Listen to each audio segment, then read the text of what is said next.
Para mí es un honor grande que me ha dado la vida y la profesión del trabajo social en esta etapa de mi carrera profesional. Poder acompañar a la región de América Latina y el Caribe en este proyecto colectivo que tenemos y que han iniciado grandes colegas de la región, porque lo que ha hecho Silvana, lo que he hecho yo ha sido dar continuidad al trabajo de otros colegas que han trazado la ruta para este trabajo colectivo. Así que yo me voy a enfocar hoy, y le he titulado a esto que voy a hablar, el posicionamiento de organizaciones profesionales y proyectos colectivos en el trabajo social latinoamericano y caribeño, una mirada desde las tareas de las organizaciones profesionales, ¿verdad? Y me ubico en mi experiencia de líder gremial. Yo acabo de terminar en noviembre pasado una trayectoria de 14 años trabajando en el colectivo profesional de Puerto Rico, y aunque todavía me considero un chamaquito, ¿verdad? Un jovencito, porque tengo 44 años nada más, para mí eso es, ¿verdad? Jovencito, ¿verdad? Llevaba mucho tiempo, porque tuve una formación y tuve unos profesores que desde que estaba en la universidad me enseñaron que involucrarme en el gremio era importante, era necesario. Así que empecé a trabajar de inmediato, casi recién graduado, empecé a trabajar en el colegio y terminó esa trayectoria profesional en mi colegio en Puerto Rico con 6 años de presidencia del colectivo profesional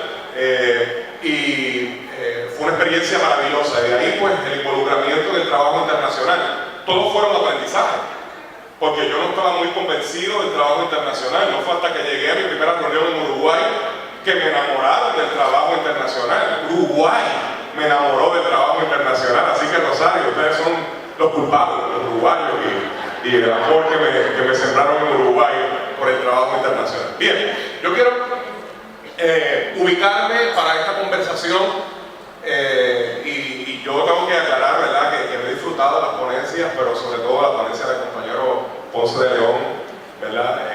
Y puedo hablar desde las dos perspectivas, porque yo soy abogado, soy trabajador social, y esa interpelación y ejerzo la práctica tanto clínica como forense en Puerto Rico, y sí que esas interpelaciones explotan la mente, porque muchas de las cosas que trajo Andrés no solamente aplican a los forenses, sino que aplican a los clínicos. Son cuestionamientos que los tenemos que hacer, no importa el área en la cual estemos ejerciendo la profesión. Pero yo quiero, para esta conversación breve que voy a tener con ustedes, ubicarme y de ahí pues tal vez integrar un poco, esta es una foto de acá de Panamá, en las tareas de las organizaciones profesionales. Y voy a usar un escrito del compañero Juan Agüero, argentino, en un capítulo que tiene en un libro que escribió con Silvana Martínez, donde él postula cuáles son las tareas que se supone que tengan las organizaciones profesionales. Y aquí hay representantes de muchos países, y esto tal vez es un checklist también para que usted se convierta en fiscalizador de su asociación profesional, de su organización profesional, y para que los líderes gremiales que hay aquí de los distintos países también seamos críticos de nuestro trabajo que realizamos en nuestros países, para realmente verificar si estamos haciendo las cosas de manera correcta o no, y si estamos trazando una ruta que realmente interpele a nuestros colectivos profesionales a hacer las cosas que hay que hacer. Entonces, Juan nos establece que lo primero la primera tarea que tienen las organizaciones profesionales es una tarea política. Y Agüero destaca que en esa tarea política hay un desafío donde se incluye la formación y la capacitación política de los miembros. Fíjense la palabra política, que la hemos hablado constantemente. Habla que hay que construir subjetividades políticas, que existe en esa tarea política la opinión y el posicionamiento como sujetos políticos en temas socialmente relevantes. O sea, la tarea política de la organización profesional. Y ahorita vamos a entender por qué. La presencia física y simbólica en los espacios de poder y de decisiones políticas, y la interpretación política de los procesos de cambio social. Entonces, esa tarea política requiere entonces presencia en los espacios públicos donde se formulan, donde se debaten y donde se intentan establecer cuestiones políticas. Y a veces uno escucha, no, que los políticos no nos hacen caso. Pues ¿dónde estamos ejerciendo el poder político? A lo mejor estamos hablando entre nosotros mismos, en las conversaciones y en las reuniones mensuales y en los convivios y en los encuentros entre nosotros. No se hace trabajo político más allá de discutir los problemas que estamos teniendo. Es en los espacios donde se debate el poder, es en el acompañamiento de los movimientos sociales. Entonces ahí es que entra que usted va desarrollando la capacidad que tiene su organización profesional de incidencia en las cuestiones públicas y en las cuestiones importantes para el gremio profesional. Una de las cosas que yo asumí cuando entré a presidir el colegio en Puerto Rico era que yo desde pequeño observaba el colegio de abogados, ¿verdad? Y yo quiero decir que yo fui primero trabajador social que abogado. Yo hice mi licenciatura o bachillerato en trabajo social y luego hice mi maestría en trabajo social y después estudié derecho. Así que, ¿verdad? Soy abogado por casualidad. Y entonces, pero sí admiré siempre el rol público que tuvo el colegio de abogados, que se debilitó cuando descolegiaron el colegio de abogados en Puerto Rico y fraccionaron la fuerza de ese colegio. Y cuando yo entré al Colegio de Trabajadores Sociales, una de las cosas que yo dije, yo quiero que los trabajadores sociales seamos el referente en la discusión social del país. Y en ese momento el colegio no tenía relacionista público. Yo me levantaba todos los días a las 5 de la mañana a monitorear la prensa, a llamar a las emisoras de radio y decir, yo quiero opinar sobre eso, los trabajadores sociales tenemos algo que decir sobre eso. Y poco a poco fuimos posicionando al colegio en la opinión pública y nos fuimos convirtiendo en el referente de la opinión pública en Puerto Rico sobre problemas sociales. Tanto así que en un momento dado dejamos de llamar la prensa y la cuestión era cómo manejar todas las llamadas de la prensa. Pero fue un trabajo terrible que requirió, porque a veces la gente, pero entonces yo escuchaba en República Dominicana, no está mi amiga Nilda, que decía, no, que la asociación tiene que estar más en la prensa, en una de las mesas. Yo estuve con la República Dominicana trabajando un plan estratégico. Esa Nilda es como Kenia, terrible, por los proyectos allá. Pero entonces estaban diciendo, no, que la asociación tiene que hablar más. Y entonces yo le estaba diciendo, ¿ustedes saben lo que cuesta? ¿Están conscientes de la capacidad y los recursos que ustedes como organización tienen que invertir para asumir ese posicionamiento social? Y si no tienen los recursos económicos, ¿cuántas personas tienen que voluntarizarse para adiestrarse como portavoces, para dividirse los medios de comunicación que van entonces a reaccionar? ¿Sabes? Pero entonces hay que hacer el trabajo. No podemos pedir respeto si nosotros no ubicamos los espacios para que la gente nos vea, para que la gente articule, para que la gente respete esos espacios profesionales. Y entonces, la ocupación de los espacios políticos. Y aquí ya yo tengo, miren a Paraguay acá. La Mesa Nacional de Trabajo Social en Paraguay. Ahí están los colegas de Paraguay. Necesitamos una ley para la profesión de trabajo social en Paraguay. ¿Y qué hicieron? Abordar el espacio público, empezar a reunirse con los legisladores, empezar a mover, a hacer presión, a mover la opinión pública, a levantar presión a través de las redes sociales, para entonces trabajar ese espacio público. Aquí tenemos otro ejemplo, la presidenta del colegio en Puerto Rico, ahí está la primera vicepresidenta Lidael, el segundo vicepresidente Iván, en la legislatura, enfrentando a los legisladores que nos quieren descolegiar. Allí, y no solamente ella, usted ve toda esa gente que está ahí detrás, somos trabajadores sociales, y ese es el salón principal de audiencia. Teníamos llenos 4 salones adicionales de trabajadores sociales para decirle a los legisladores que nosotros queremos colegio. Entonces, esa ocupación de los espacios políticos es absolutamente necesaria si nosotros y nosotras queremos realmente tener incidencia como una organización profesional. Pero para eso hay que fortalecer la organización, para eso hay que matricularse, para eso hay que respaldar a nuestros presidentes, para eso las juntas directivas que ustedes escogen para apoyar a Kenia no pueden ser gente que venga a dar pasarela para tener en su currículum vitae que son parte de la junta directiva, y eso en muchos países lo hay. Gente que se postulan para las posiciones, para tenerlo en su currículum vitae, para anunciar que están en esta posición, pero a la hora de exigir responsabilidad, a la hora de pedir que estén en un comité de trabajo, a la hora de pedir que hagan un documento, no aparecen. Esos son los que yo llamo los miembros de junta de pasarela, que simplemente aparecen en algunas actividades a decir yo soy de la junta y a tenerlo en su currículum vitae o en su hoja de vida. El trabajo social es político. No somos neutrales. ¿Okay? No somos neutrales. No hay neutralidad posible. Por eso comulgó bastante con las ideas que traía el amigo Ponce de León. Ahí está, miren, esta que usted ve ahí, ¿quién es? Esta la ve con gafas y esa es la presidenta del colegio en Puerto Rico. Hace que usted la vea ya vestidita, qué sé yo qué. Esa es Mabel López con una pancarta diciendo que el Colegio de Trabajadores Sociales se une a este reclamo. ¿Y sabe cuándo fue eso? Hace como 2 años atrás, cuando yo era el presidente. Ella estaba en la calle como colegiada, protestando junto con nosotros. Por allá estaba yo en otra esquina. Allá hay colegas.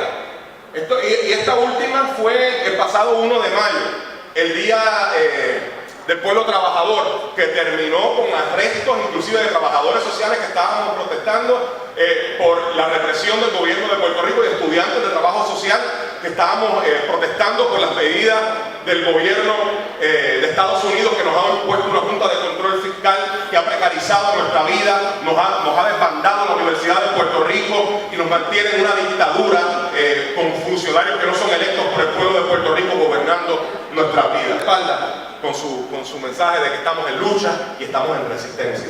Pero ese trabajo social en la calle, con los movimientos sociales, es necesario y es trascendental para enfrentar las situaciones que están ocurriendo. Y los colectivos profesionales tenemos que estar. Pero es que la gente no nos respalda como asociación profesional. La pregunta que yo hago es la siguiente: ¿se pretende que nos acompañen? Entonces, ¿dónde está nuestro acompañamiento? ¿Okay? ¿Y dónde yo estoy? Ahí yo estoy trepado en una camioneta, hablando ¿con quién? ¿Con trabajadores sociales? No. ¿Quiénes me invitaron? La Federación de Maestros, que son los que están de amarillo. ¿Por qué? Porque en las escuelas de Puerto Rico, en todas las escuelas de Puerto Rico, por ley tiene que haber un trabajador social. Y los trabajadores sociales en esas escuelas se sindicalizan con la Federación de Maestros. Y entonces ellos me invitan como presidente del colegio en el Día Internacional de los Trabajadores para que les diera un discurso allí a los maestros y a los trabajadores sociales federados relacionados a la lucha que se tiene que dar. Así que, ¿qué pasa? Cuando el colegio tiene un asunto social importante, ¿quiénes nos apoyan? Todos los sindicatos se van detrás de nosotros, porque cuando son sus luchas, nosotros estamos con ellos.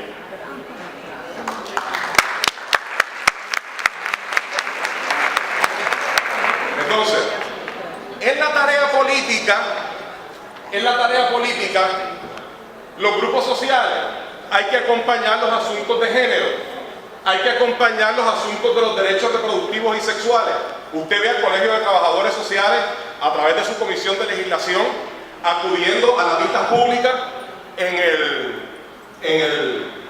la legislatura de Puerto Rico para oponerse a cualquier medida que atente contra los derechos. Cuando se propuso la medida para regular el aborto en Puerto Rico, allí estábamos, oponiéndolo en vistas públicas, haciendo conferencias de prensa para oponerlo. Trabajamos para avalar que se prohibieran las terapias de conversión a las personas diversas sexualmente con diversidades identitarias en Puerto Rico, del colectivo LGBTQ. Y lo trabajamos y logramos que, aunque no pasó en la legislatura, el gobernador firmara una resolución ejecutiva para prohibirla. Así que esa movilización es importante. Las luchas ambientales y comunitarias, los derechos del colectivo lésbico, gay, bisexual, transexual, transgénero, queer, los derechos de la población infanto-juvenil, el combate de las medidas neoliberales que perpetúan el empobrecimiento, la marginación, la exclusión, el apoderarse de los medios de comunicación, el dominar los procesos de legislación e incidencia política. Importantísimo. Perú, por ejemplo, el Colegio de Perú tiene una compañera que conocí en el viaje que moviliza el colegio específicamente para trabajar en asuntos profesionales con el Parlamento. Allá yo la conocí. Importante que los colegios entiendan que tenemos que empezar a movilizar recursos para los contactos con los aspectos políticos. Y yo sé que eso va a depender también de la capacidad económica del colegio. Pero si no tenemos capacidad económica, tenemos que buscar colegas que estén dispuestos a hacer ese trabajo. Tenemos que inclusive buscar estudiantes que como parte de su pasantía en política social estén dispuestos a hacer algún tipo de hora práctica trabajando en asuntos de cabildeo, política social, redacción de medidas para la legislatura y otras cosas. Y otro aspecto bien importante, ubicar los trabajadores y las trabajadoras sociales en posiciones políticas. Ya ha llegado el momento de que los trabajadores sociales asumamos compromisos y nos unamos a movimientos políticos que representan los ideales de nuestra profesión y demos el paso al frente para realmente cambiar estos sistemas sociales llenos de gente que realmente están comprometidos con grandes intereses, con el clientelismo y con tantas cosas que les hacen daño a nuestros pueblos. Así que, inclusive yo estaba diciendo, Kenia para diputada, ¿eh? Hay que empezar a mover esas cosas. Esa es la tarea política. Está la tarea ideológica, como segunda tarea que nos plantea Juan. Y esto es bien importante, porque esta tarea incluye la producción de discursos sociales, los valores, las creencias que se usan para influir en la configuración de los sujetos y los grupos, en el imaginario social y en los procesos de construcción de ciudadanía. Mire, yo recuerdo la vez que Silvana me regaló este libro en Puerto Rico, una de esas visitas que nosotros siempre que vamos, como que nos gusta llevarnos obsequios y cosas. Y este capítulo, esto me lo regaló Silvana, el libro casi acabado de salir. Y yo este capítulo lo repaso yo creo que una vez al mes repaso este capítulo de Juan, porque me parece indispensable para los líderes gremiales. Ustedes deberían conseguir el libro, trabajar ese capítulo, porque es maravilloso cómo uno se ubica, cómo a mí me ayudó como presidente del colegio en Puerto Rico para yo reformular mis roles de liderato y acompañamiento con mi organización profesional. Entonces, aquí entra el dónde nos ubicamos como organización profesional. Y entonces, el debate sobre qué hacemos y qué no hacemos los y las trabajadoras sociales. Y aquí yo me gusta citar bastante a una colega costarricense, Molina, que habla, y por ejemplo, citando a los clínicos, ella dice, el asunto no es si hacemos o no hacemos trabajo social clínico. El asunto es desde dónde nos ubicamos para ejercer ese trabajo social clínico.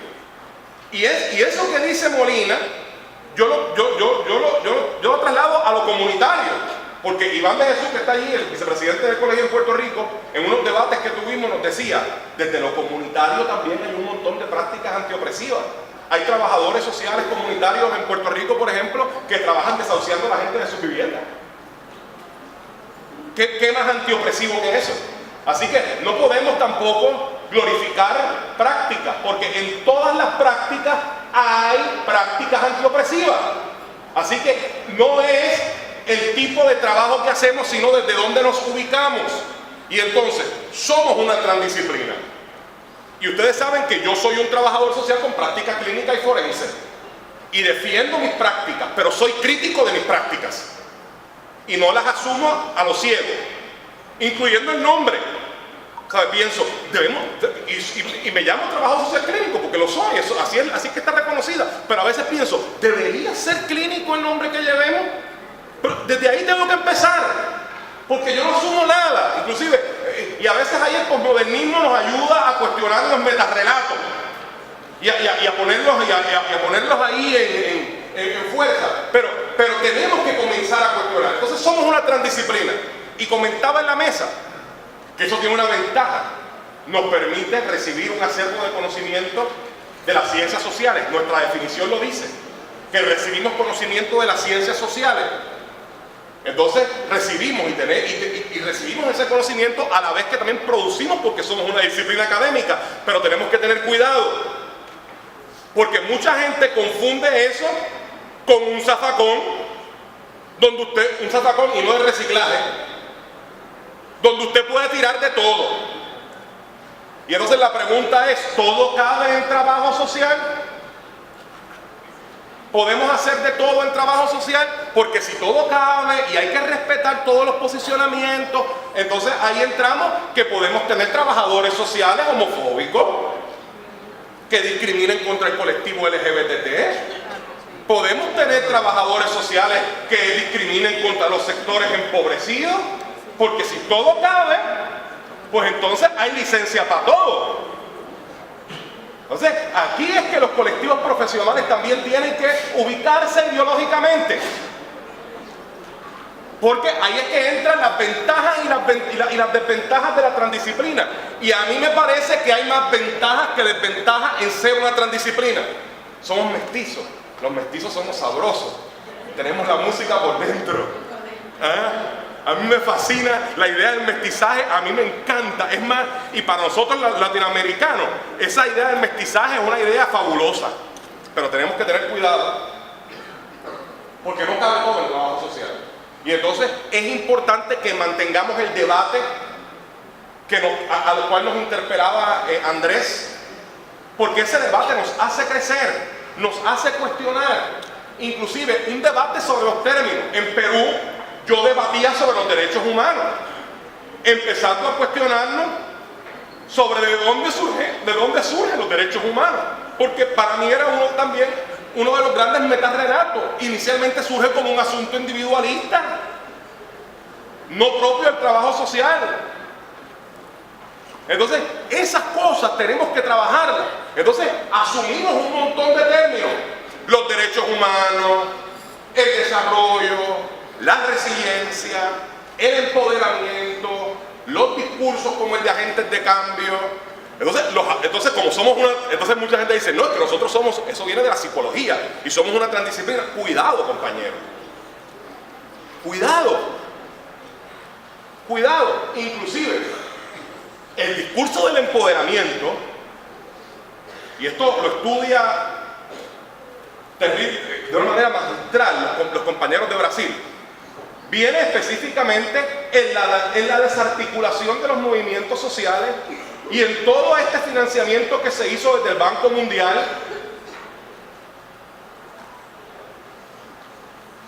a organizaciones sin fines de lucro y a ONG del tercer sector, financiadas por grandes intereses, para organizar a las comunidades sobre temas particulares de la comunidad y olvidarse de que eran unos asuntos estructurales, y entonces sectorizar los problemas, atenderlos de manera sectorializada, y olvidarse entonces de la responsabilidad que tenía el Estado en mover y cambiar esas desigualdades. Porque el empoderamiento viene de ahí. Vamos a empoderar a las comunidades para que se hagan cargo de ellas. Y yo escucho a algunos colegas y no tengo problema con la acepción que muchos colegas hacen del término, pero me gusta que seamos críticos de dónde sale la historia, al igual que el término de resiliencia, que viene principalmente de la biología. Porque en Puerto Rico, por ejemplo, y no estoy diciendo que el término en su acepción completa esté mal, pero en Puerto Rico ahora la resiliencia la usa el gobierno para felicitar. Ustedes saben que en Puerto Rico nos desbarató un huracán hace poco, y entonces el gobierno, en compinche con el pichón de monstruo que tiene Estados Unidos de Trump allá, nos dejaron, mire, hubo comunidades. Mi hermana estuvo más de 1 año y 6 meses sin energía eléctrica. ¿Ok? Y entonces el gobierno le decía a mi hermana que ella era resiliente. Porque entonces resiliencia se ha convertido para mucha gente en la capacidad de recibir golpes, de recibir humillaciones y tirar besitos mientras te humillan. Gracias por humillarme. Entonces tenemos que asumir perspectivas críticas para cuestionar todas estas cosas. Y yo en mis cursos de intervención clínica enseño un trabajo social desde la dimensión terapéutica, pero crítico, cuestionador. Porque si vamos a hacer lo mismo que hacen los psicólogos, porque usted lo ve, yo quiero diagnosticar. Yo le digo, ¿para qué? Si está el psicólogo que diagnostica, el psiquiatra que diagnostica, ¿para qué tú quieres diagnosticar enfermedades mentales? Si vamos a hacer lo mismo, entonces ¿para qué estudiamos cosas diferentes? Le digo yo, matricúlate en psicología. Entonces, ahí es que entra el proceso, y de nuevo, desde la defensa de la práctica clínica y terapéutica, desde la defensa de la práctica forense. Y entonces, es necesaria la tarea ideológica, y en este caso a través de un giro decolonial. Silvana lo hablaba, lo habló Andrés, el colega puertorriqueño, filósofo de la teoría decolonial, Nelson Maldonado, le llamaría, junto con otros teóricos, darle un giro decolonial a las ciencias sociales. ¿Ok? Y eso exige ser desobediente. Eso exige ser contrahegemónico.